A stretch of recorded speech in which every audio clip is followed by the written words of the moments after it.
दोस्तों, आज दुनिया के नक्शे पर एक ऐसी हलचल मची है जिसने सुपर पावर अमेरिका के अहंकार को हिलाकर रख दिया है। स्पेन के बाद अब इटली ने भी अमेरिका के सामने अपनी दीवारें खड़ी कर दी है और साफ तौर पर अपना एयरबेस बंद कर दिया है।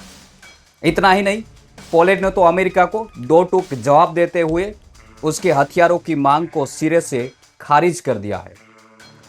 एक के बाद एक यूरोपियन देश जिस तरह से अमेरिका और इजराइल के खिलाफ खड़े हो रहे हैं, वो ये साफ बता रहा है कि अब दुनिया अमेरिका की यस मैन बनकर रहने को तैयार नहीं है।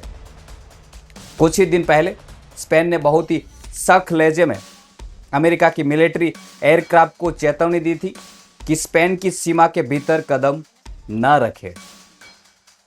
अब बिल्कुल वैसे ही गूंज इटली से सुनाई दे रही है। इटली के पीएम मेलोनी का बयान भी सामने आया है, जिसके बारे में हम बताएंगे। इस बयान सुनना काफ़ी ज़रूरी है दोस्तों, लेकिन इससे पहले हमारी इस छोटी सी चैनल को सपोर्ट करने के लिए तुरंत सब्सक्राइब कर लीजिए, साथ ही बेल आइकन पर क्लिक करना ना भूलिए ताकि आपको ऐसी ही जानकारी मिलती रहे। दोस्तों, इटली ने स्पष्ट कह दिया है कि वह ईरान के खिलाफ होने वाले किसी भी हमले में शामिल विमानों को अपनी ज़मीन पर आसमान का इस्तेमाल नहीं करने देगा। इटली का यह फैसला अमेरिका के लिए एक बहुत बड़ा रणनीतिक झटका माना जा रहा है, क्योंकि इटली के एयरबेस मिडिल ईस्ट में ऑपरेशन के लिए बेहद महत्वपूर्ण माने जाते हैं। इटली ने साफ कहा है कि अगर आप हमारे एयरबेसों का इस्तेमाल ईरान पर हमले करने के लिए करेंगे तो हम इसकी इजाज़त कतई नहीं देंगे।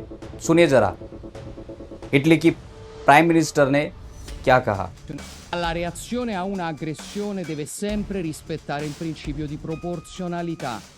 Vale per gli individui, vale a maggior ragione per gli stati.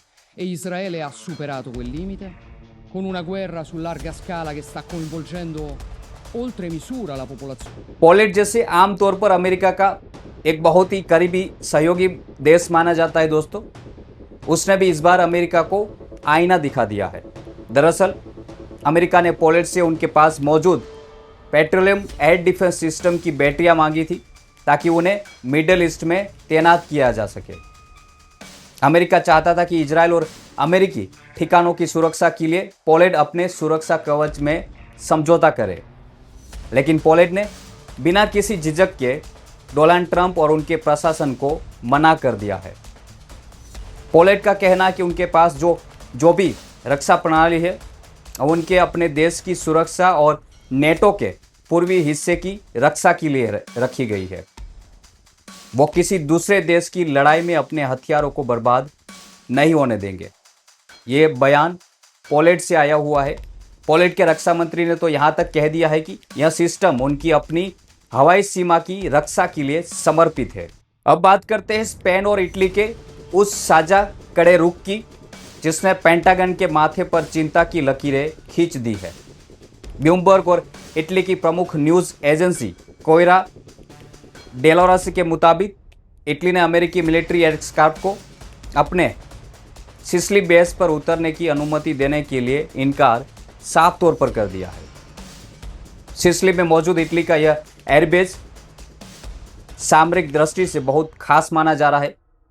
America चाहता था कि उसके विमान वहां रुके, ईंधन भरे और फिर ईरान की तरफ कूच करे, लेकिन इटली की प्रधानमंत्री जॉर्जिया मेलोनी ने इसे ब्लॉक कर दिया है।